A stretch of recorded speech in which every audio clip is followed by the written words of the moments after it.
안녕하세요. 저는 다른 건 모르겠고 사람 보는 눈 하나는 다른 사람들보다 타고났습니다.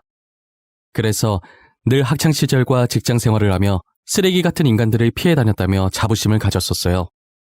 하지만 몇 년 전에 만난 한 사람으로 인해서 저의 자부심은 한순간에 바스러져 버렸죠. 이제껏 살면서 인간관계 때문에 이렇게까지 스트레스 받은 적이 단 한 번도 없었거든요. 이 사람 때문에 몇 년간 저는 지옥에서 사는 거나 마찬가지였습니다. 저는 어릴 때 부유하진 않았지만 그렇다고 가난하지도 않은 정말 평범한 집안에서 자랐어요. 흔히들 돈이 있어야 행복도 같이 온다고 하지만 저 말처럼 집안에 돈이 많은 것은 아니었어도 저희 가족은 누구보다 사이가 돈독하고 화목한 가정이었어요. 서로 바라만 봐도 괜시리 웃음이 튀어나오는 그런 가족이었죠. 저희 부모님은 대기업에 다니는 회사원이었어요. 두 분 다 부유하지 않은 가정에서 태어나서 미래 자신들의 자식들에게만큼은 가난을 물려주지 않겠다며 악착같이 공부해서 대기업에 들어가셨다고 하시더라고요. 같은 회사를 다니며 힘든 직장 생활을 서로 도와주다 마음이 통했던 두 분은 결혼까지 하게 되셨대요. 저희 부모님께서 대기업을 다니셔도 부양할 가족이 많아서 월급을 받는 족족 가족들 밑으로 들어갔대요. 각 집안의 막둥이들이 취업을 하면서부터 월급을 온전히 자신들을 위해 쓸 수 있었다고 하시더라고요. 당시 돈이 없어서 월세로 살고 계셨는데 월급을 몇 년간 모아서 겨우 지금의 집을 살 수 있었다더라고요. 부모님께서 지금껏 힘들게 살아온 과정들을 듣고 저도 부모님처럼 열심히 살아야겠다고 생각했었죠. 그리고 이건 제가 중학생 때 알게 된 것인데 저희 외가 쪽이 원래는 무당 집안이었다고 하더라고요. 보통 대대로 이어져야 하는 게 정상인데 저희 어머니 때부터 신기가 약해져서 외할머니까지만 무당을 하시고 저희 어머니는 무당을 안 하셨다고 하더라고요. 신기가 약해졌긴 하지만 아예 못 느끼는 건 아닌지 어머니는 항상 기분이 찝찝할 때 저보고 무슨 일이 생길 것 같으니 늘 조심하라고 언지를 주셨었어요. 이게 신기와 연관이 있는 건지는 모르겠는데 제가 볼 땐 어머니처럼 신기 같은 게 있는 건 아닌 것 같고 태생적으로 사람 보는 눈은 약간 있는 것 같더라고요. 다른 사람의 속내를 들여다보는 능력이 있다고나 해야 할까요? 그 사람이 하는 이야기를 조금만 들어봐도 어떤 사람인지 금방 파악이 되는 거예요. 어떤 속셈으로 제게 다가왔고 앞으로 어떤 행동을 할지 예상이 가기 시작했어요. 저는 그런 식으로 제게 도움이 되지 않을 사람들을 피해 다니며 안정적인 인간관계를 유지해 왔었어요. 이건 학창시절과 회사 생활할 때는 물론이고 연애를 할 때도 마찬가지였어요. 초기 얼마나 좋던지 남자친구가 저 몰래 바람을 피면 제가 직접 현장을 잡는 건 기본이었고 한 번은 만나고 있던 남자친구가 사기꾼인 것도 잡아냈었다니까요. 이 정도 되니까 이게 단순하게 촉이 맞는 건지 제 자신이 무서울 때도 많았어요. 저는 더 이상 저런 추한 꼴을 보고 싶지 않아서 연애를 안 하려고 했어요. 그런데 친구가 정말 괜찮은 남자가 있다고 이 기회 놓치면 정말 후회할 것 같다고 하는 거예요. 자신이 결혼 안 했으면 당장 이 남자 만났을 거라고 호들갑 떨길래 어떤 사람인지 궁금하긴 하더라고요. 단순 궁금증으로 소개팅에 나갔다가 초고속으로 결혼까지 하게 될 줄은 꿈에도 몰랐어요. 집안도 어느 한쪽으로 기울지 않고 저와 남편 둘 다 비슷하게 평범한 집안이었어요. 외동아들이라길래 오냐오냐 자라서 자기밖에 모를 거라는 편견이 있었는데 제가 생각했던 것과 다르게 배려심도 많고 저를 엄청 챙겨주더라고요. 아마 남편과 결혼하게 된 이유도 항상 저를 먼저 생각해주는 마음이 있었던 것 같아요. 결혼한 지 몇 년이 흐른 지금도 남편은 여전히 무슨 일이 생기든 늘 저부터 생각해주거든요. 저는 남편과 단기간에 사랑에 빠졌고 만난 지 6개월 만에 소중한 생명이 찾아왔어요. 처음 임신 사실을 알곤 겁이 나서 남편에게 말도 못하고 혼자서 끙끙 앓으며 남편도 멀리했었어요.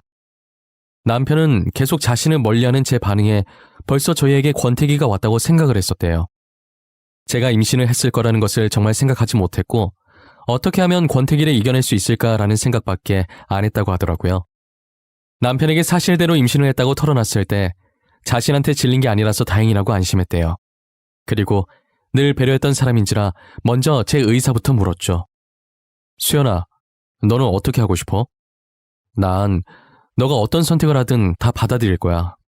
낳고 싶다고 하면 책임질 거고 수술하고 싶다고 하면 그 의견도 존중해 줄 거야. 난 우리가 만난 지 이제 6개월밖에 안 됐는데 잘 살 수 있을까 싶기도 하고 지금 너무 걱정부터 앞서서 잘 모르겠어. 오빠는 어떻게 했으면 좋겠어? 내 솔직한 심정은 너와 아이 둘 다 책임지고 싶어. 책임질 능력도 되고. 연애 기간이 짧아서 불안한 거 아는데 나 한 번만 믿고 아이 낳을까 우리? 저는 남편을 믿고 배가 더 부르기 전에 결혼을 한 뒤 아이를 낳기로 결심했어요. 이미 결혼 전 시부모님을 몇 번 뵌 적이 있기 때문에 시댁 걱정도 없었어요. 시부모님이 워낙 저를 딸처럼 잘 챙겨주셨었거든요. 저희 부모님도 시부모님을 보시곤 사람 좋아 보인다고 다행이라고 하셨었어요. 저는 정말 식장을 들어서는 순간에도 결혼을 잘했다고 생각을 했었어요. 신혼여행을 다녀오기 전까지만 해도 말이에요. 저희 남편이 외동이라 시댁살이를 했었는데 집으로 돌아오니 엄청난 일들이 저를 기다리고 있더라고요. 온화하시던 시어머니는 온데간데 없었고 드라마에서만 보던 시집살이가 제 눈앞에 펼쳐졌어요.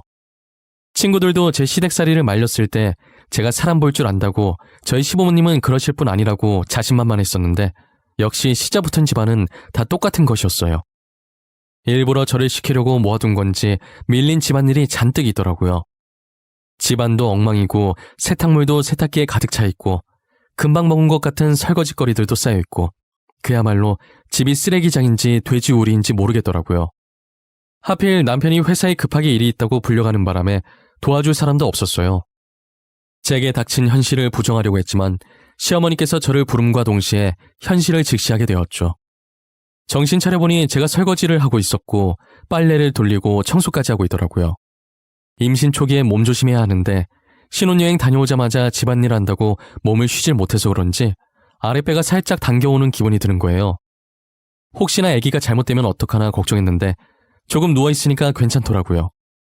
날이 갈수록 시어머니의 본성이 드러나기 시작했는데 첫날부터 저 난리였음에도 불구하고 여기서 더 드러날 게 있다니 대단할 지경이었어요. 시아버님께서는 가만히 계셨는데 시어머니께서 제게 뭐라든 말릴 생각이 없어 보이셔서 미웠어요. 제가 임산부라는 사실을 잊으신 것인지 김장을 하라고 하질 않나 제사상을 차리라고 하지 않나 힘든 일만 모조리 제게 시키시더라고요. 그것도 항상 남편이 집에 없을 때만 골라서 말이죠. 남편은 제가 이런 수모를 당하고 있는지 전혀 모르고 제가 괜히 말했다가 모자 사이만 갈라놓는 나쁜 아내, 며느리 될 것 같아서 말도 못하겠는 거예요. 제가 시어머니 때문에 밤마다 남편 몰래 얼마나 울었는지 몰라요. 남편은 제게 한결같이 잘해주는데 남편만 믿고 이 결혼을 이어가도 되는 건지 확신이 안 서더라고요. 그렇다고 분가를 하자니 나이 드신 시부모님 걱정이 되는 건 어쩔 수 없었어요. 혼자서 결혼 생활을 이어갈지 말지 고민하던 와중에 병원에서 연락이 온 거예요. 친정아버지께서 사고를 당하셨는데 머리를 크게 다치셔서 지금 사경을 헤매고 계신데요. 저는 분명히 오전까지 웃으며 전화했던 분인데 간호사가 다른 환자랑 착각해서 잘못 전화한 걸 거라고 아버지 무사하실 거라고 남편과 함께 병원 가는 내내 속으로 몇 번이고 되뇌었는지 몰라요. 남편도 너무 놀라서 운전이 손에 안 잡힐 것 같던지 바로 택시를 잡더라고요. 불안해하는 제 모습을 보고 남편은 어차피 지금 어떤 말을 하든 제게 안 들릴 걸 아는지 아무 말 없이 자신의 따뜻한 손으로 조용히 제 어깨만 감싸주더라고요. 택시에서 내리자마자 다리가 떨리기 시작하더니 말을 제대로 듣지 않더라고요. 결국 남편의 부축을 받고 병원 안으로 들어섰어요. 대기실에 들어가서 켜져 있는 화면을 보는데 수술 중 명단에 친정아버지 이름이 떠 있는 거예요. 아버지 이름을 보는 순간 눈물이 주체가 안 될 정도로 나더라고요. 수연아, 괜찮을 거야. 수술하면 다 괜찮아지실 거야. 너무 걱정하지 말자. 아버님 강한 분이시잖아. 그러니까 잘 이겨낼 수 있게 씩씩하게 기다리고 있자. 응? 오빠, 나 아직 아빠한테 효도도 못 해드렸는데 어떡해? 아빠랑 하고 싶은 게 너무 많이 남았는데 어떡하냐고. 결혼한 뒤로 잘 챙겨드리지도 못하고. 아버님 태어나시고 효도해드리면 되지. 아버님 분명히 이겨내실 거야. 이대로 가실 분 아니야. 아버님은 어떻게 여기까지 오신 분인데. 나 진짜 나쁜 상상하기 싫은데 왜 계속 이상한 느낌이 드는 걸까? 나 무서워. 알잖아, 내 촉 좋은 거. 지금 기분이 너무 무서워. 뒤늦게 저희 연락받고 오신 친정어머니께서 넋을 놓고 대기실로 오시더라고요. 대기실에 앉아있는 저희를 보자마자 다 자기 잘못이라고 주저앉으시더라고요. 다 내 잘못이야. 수연아, 나 때문에 네 아빠가 어쩌면 좋니? 내가 나가지 말라고 더 세게 말렸어야 했는데 다 내 탓이야. 엄마, 그게 무슨 말이야? 엄마 잘못이라니. 엄마가 사고 낸 것도 아니잖아. 이게 어떻게 엄마 잘못이야. 운전자가 잘못한 거지. 내가 바나나 먹고 싶다고 하지만 않았어도 이런 일 없었을 거야. 바나나가 먹고 싶다고 입 밖으로 내뱉는 순간 이상한 기분이 들더라고. 그래서 나가지 말라고 했는데. 저녁을 먹고 바나나 먹고 싶다는 친정어머니의 말에 친정아버지께서 나갈 준비를 하셨다고 하더라고요. 평소에 두 분이 사이가 워낙 좋았던지라 이 말만 들었을 땐 평소와 다를 게 없었어요. 하지만 친정아버지께서 나갈 준비를 할 때 친정어머니께서 알 수 없는 느낌을 받았다고 하시는 거예요. 제가 초반에 친정어머니께서 약간의 신기가 있다고 말했었잖아요. 이상한 느낌을 받고 친정아버지가 못 가게 잡았는데 별일 없을 것이라고 집안 마트 잠깐 가는데 그 사이에 뭔 일이 생기겠냐고 하고 나갔다는 거예요. 저희 친정 아파트 단지에서 바로 길 건너면 대형마트가 있었거든요. 친정아버지께서 신호를 기다리고 있는데 비틀거리는 차를 미처 보지 못하고 사고를 당하신 거죠. 친정어머니의 말을 듣고 가해자를 찾아가니 면허 취소가 될 정도의 음주 상태더라고요. 가해자 부인되는 사람은 미안하다고 연신 고개를 숙이는 거예요. 한두 번이 아니었는지 자연스럽게 합의를 부탁하길래 저는 무조건 징역 살게 할 거라고 합의는 무슨 일이 있어도 절대 해줄 수 없다고 소리친 후 다시 대기실로 돌아왔어요. 친정아버지께서 몇 시간의 긴 수술을 마치고 새벽에 수술실에서 나왔으나 의사 말로는 지금 상태로 장담할 수 있는 게 아무것도 없다고 하시더라고요. 생각보다 너무 크게 다쳐서 오늘 며칠 동안은 지켜봐야겠다고 하셨죠. 친정어머니께서는 일단 본인이 병원에 계속 계시겠다고 하면서 제게 이러다 애까지 잃겠다고 임산부인 저를 집으로 보내시더라고요. 남편이나 저나 발길이 떨어지지 않았지만 아이 때문에 어쩔 수 없이 집으로 돌아왔어요. 제가 시어머니께 정이 떨어지기 시작한 건 집에 도착하고 나서부터였어요. 남편은 집에 도착하자마자 잠도 2시간밖에 못 잔 채 회사로 출근했고 시어머니께서는 남편이 출근하자마자 친정아버지 안부를 묻긴커녕 아침밥 차려달라고 난리인 거예요. 사돈이 지금 생사를 오가고 있는데 어쩜 저럴 수 있는지 이해가 가질 않더라고요. 저는 끓어오르는 화를 눌러 담고 시부모님 아침밥을 차려줬어요. 씻고 다시 병원으로 갈 생각이었는데 시어머니께서 밥 먹다가 저를 보면서 어디 가냐고 하시더라고요. 친정에 들렀다가 병원으로 가보려고요. 아무래도 짐을 조금 챙겨서 가봐야 할 것 같아서요. 설거지 때문에 그러신 거면 놔두세요. 제가 갔다 와서 할게요. 사돈 어른은 안사돈께서 잘 챙기시겠지? 너 시집간 딸은 출가 외인이다. 이 말도 모르니? 이제 너는 우리 집 식구인데 우리는 안 챙기고 지금 누굴 챙기는 거야? 제가 누굴 챙기다니요. 저희 부모님 챙기는 거죠. 결혼했다고 해서 낳아주신 부모님이 남 되는 건 아니잖아요. 이제는 우리 사람인데 그 사람들이랑은 남이나 마찬가지지. 임신한 애가 집에나 있을 것이지 어딜 나간다는 거야? 너 임신한 것도 거짓말이지? 어머님, 저는 여기 있어도 일만 해요. 언제는 절 임산부 취급이나 해주셨어요? 저 여기 있는 것보다 차라리 나가서 저희 아버지 병간호하는 게 훨씬 마음 편해요. 제가 한 말들 중에 틀린 말이 하나도 없자 시어머니 얼굴이 울그락불그락해지더라고요. 그러더니 말로는 안 될 것 같았는지 들고 있던 숟가락을 놓고 제게 와서 뺨을 내려치시는 거예요. 시아버지께서도 밥 먹다가 놀라셨는지 이게 무슨 짓이냐고 시어머니께 소리를 치셨어요. 저는 욱신거리는 볼을 부여잡고 울면서 방으로 들어갔어요. 친정아버지 병간호 하겠다는 게 도대체 뭐가 그렇게 나쁜 건지 모르겠더라고요. 제가 방으로 들어온 뒤 시부모님께서는 안방으로 들어가는 소리가 들리더니 두 분이 싸우시는 건지 큰 소리가 들려오기 시작하는 거예요. 저는 말릴 힘도 없어서 그대로 울면서 잠들었던 것 같아요. 그러다 등 쪽에서 누가 툭툭 치는 느낌이 들어서 봤더니 시어머니께서 발로 제 등을 치고 계신 거예요. 그러면서 저녁 시간이라고 자기 저녁밥 내놓으라는 게 아니겠어요? 뭐 이쁘다고 정성스럽게 차리나 싶어서 그냥 대충 차려주고 나왔더니 반찬이 이게 뭐냐고 어찌나 난리를 치던지 귀에서 피날 뻔한 거 대꾸할 기운도 없어서 방으로 돌아와 버렸죠. 남편이 퇴근하고 오면 친정아버지 병간호를 갈 생각이었어요. 그런데 퇴근할 시간이 한참 지났는데도 남편이 회사에서 올 생각을 안 하는 거예요. 그래서 전화해봤더니 시어머니께서 임산부 병원에 못 가게 하라고 했다면서 자기가 대신 병원에 병간호하러 왔다고 하는 거예요. 남편을 부르는 친정어머니의 목소리가 들리는 거 보니 정말 병간호하러 간 모양이더라고요. 아직도 그날만 생각하면 남편에게 너무 고마웠어요. 다음 날은 무슨 일이 있어도 제가 직접 가려고 했는데 또 쓰잘데기 없는 일들을 시키시더라고요.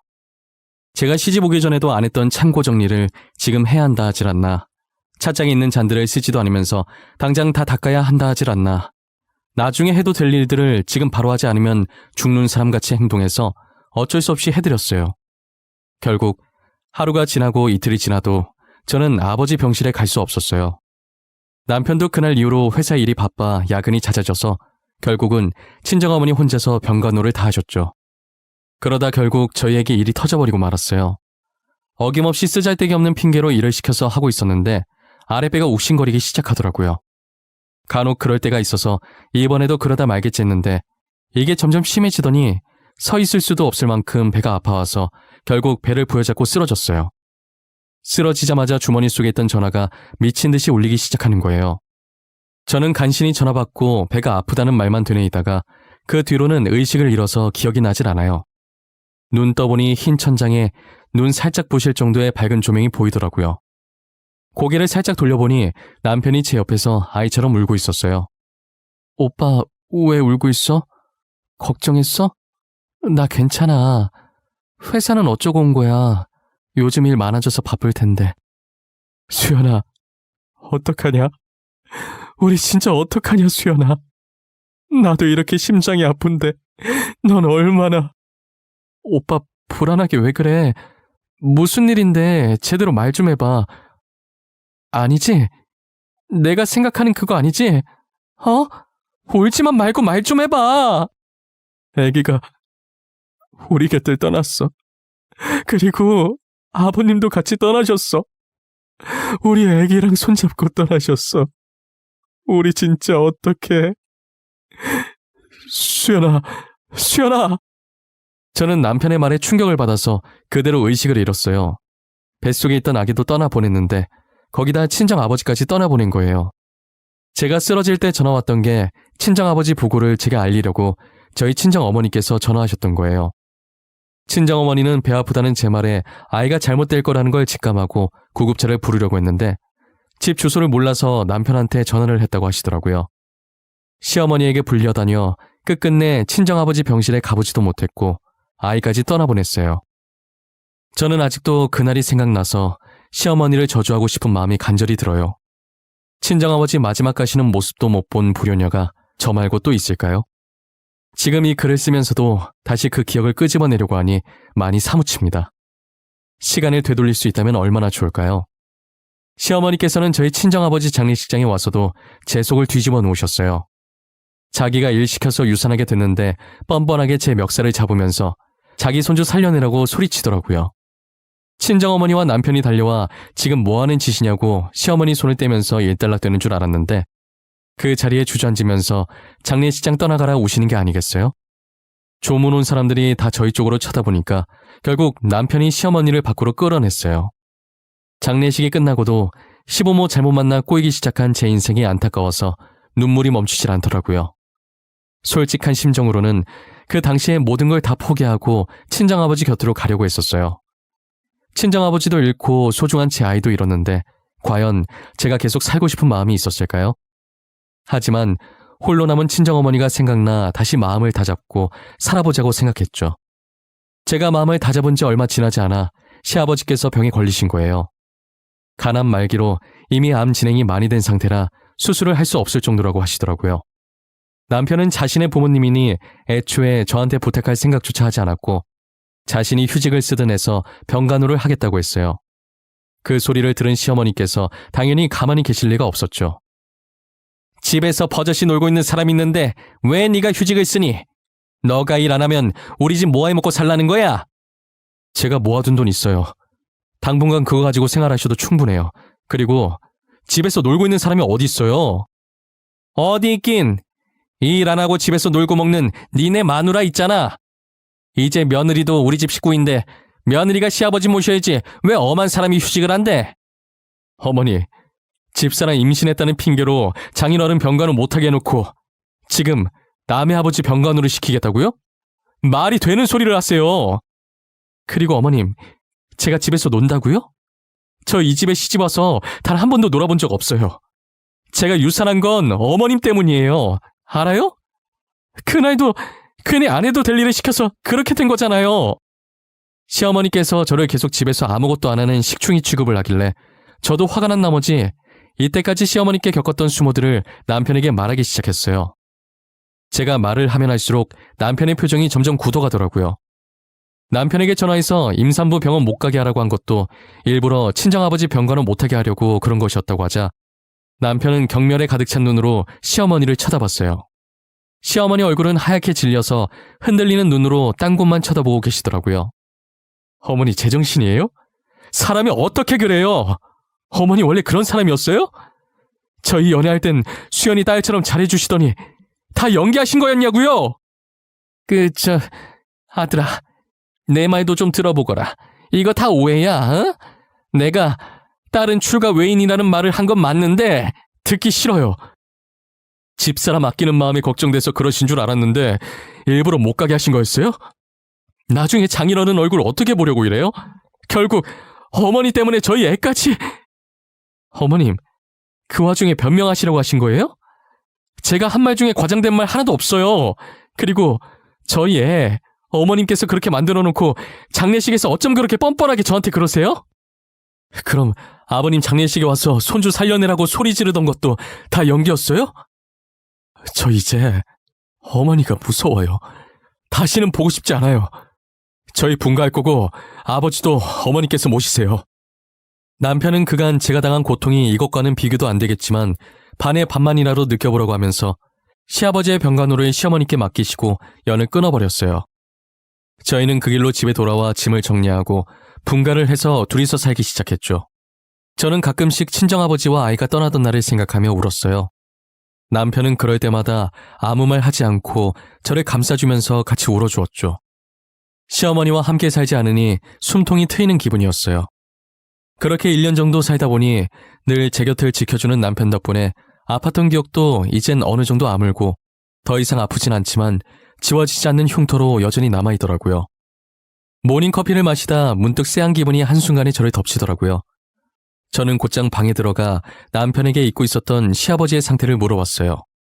제 물음에 귀신을 속여도 저는 못 속이겠다고 하면서 웃길래 왜 그러냐고 했더니 안 그래도 방금 전화로 부고 소식 들었는데 끊자마자 제가 방으로 들어왔다는 거예요. 가끔 저도 이런 쪽으로 제 촉이 맞을 때마다 깜짝깜짝 놀라곤 해요. 남편이 저보고 같이 가겠냐고 물어보길래 시아버지께서 제게 먼 짓을 한 건 아니지만 시어머니를 말려주시지 않아서 좋은 감정이 있었던 게 아니라 안 가겠다고 했어요. 남편은 장례식을 마치고 돌아와서는 헛웃음을 치더라고요. 아버님 잘 보내드리고 왔어? 뭐야? 거기서 무슨 일 있었어? 왜 혼자서 헛웃음을 치고 있어? 아버지 사망보험금 있잖아. 그거 다 나한테 왔다? 원래 어머니한테 가야 되잖아. 근데 나한테 왔어. 그리고 아버지께서 남기신 재산도 다 나한테 왔다? 웃기지? 그래? 하나뿐인 아들한테 주시고 싶으셨나 보다. 어머님이랑 아버님도 사이가 안 좋으셨나 봐? 그러니까 어머님한테는 하나도 안 남기고 오빠한테 주셨겠지. 아버지께서 나랑 너한테 편지 남기셨거든? 나한테 주신 편지 읽어보는데 가관이더라. 여기 수연이 너한테 남긴 편지도 있어. 읽어봐. 남편이 제게 건넨 건 시아버지께서 돌아가시기 전에 저희에게 남긴 편지셨어요. 돌아가시기 직전에 저희에게 남기신 듯 평소 정갈하던 글씨가 삐뚤빼뚤했어요. 그동안 저와 지내면서 미안했던 감정들을 편지에 담으셨더라고요. 평소 시어머니께서 성격이 보통이 아니시라 시어머니를 말리게 되면 집안 살림이 다 날아갈까봐 시어머니께서 제게 못되게 굴어도 말리지 못했다고 하더라고요. 제가 뺨을 맞고 처음으로 화내신 날 안방에 들어가시더니 두 분이서 싸우는 소리가 들렸다고 했잖아요. 그날도 안방에 있던 물건들을 시아버님께 던지고 소리 지르고 난리가 났다고 하시더라고요. 그동안 시어머니께서 제게 행했던 행동들이 너무 못해서 가남이라는 소식을 듣자마자 사망보험금과 전재산 수령인을 남편에게 돌려놨더라고요. 그리고 그 돈을 저와 남편이 반반씩 나눠 가지라고 자신이 주는 처음이자 마지막 용돈이라고 하시면서요. 저는 그 삐뚤빼뚤한 편지를 읽고 엄청 울었던 것 같아요. 시아버지 장례식에 갈 걸 그랬다며 후회하기도 했었죠. 저는 시아버지의 편지를 읽고 울기 바빴는데 뒤이어 들리는 남편의 말에 울음이 쏙 들어가더라고요. 시아버지께서 남편에게 남긴 편지 내용은 정말 기가 막혔어요. 시어머니께서 시아버지를 제대로 돌보지도 않았고 생각보다 시아버지께서 오래 살게 되자 입에 담을 수 없을 악담을 퍼부었다고 하더라고요.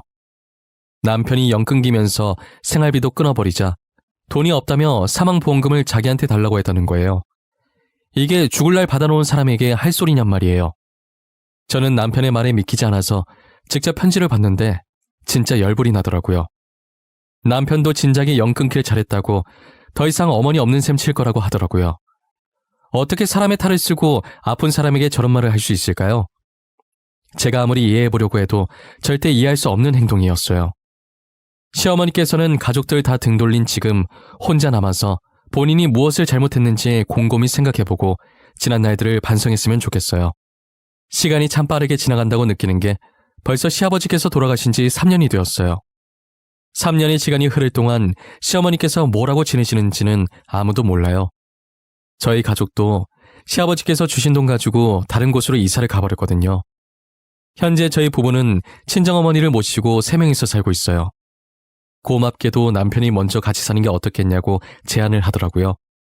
저는 시부모 복은 없었지만 남편 복 하나는 정말 좋은 것 같아요.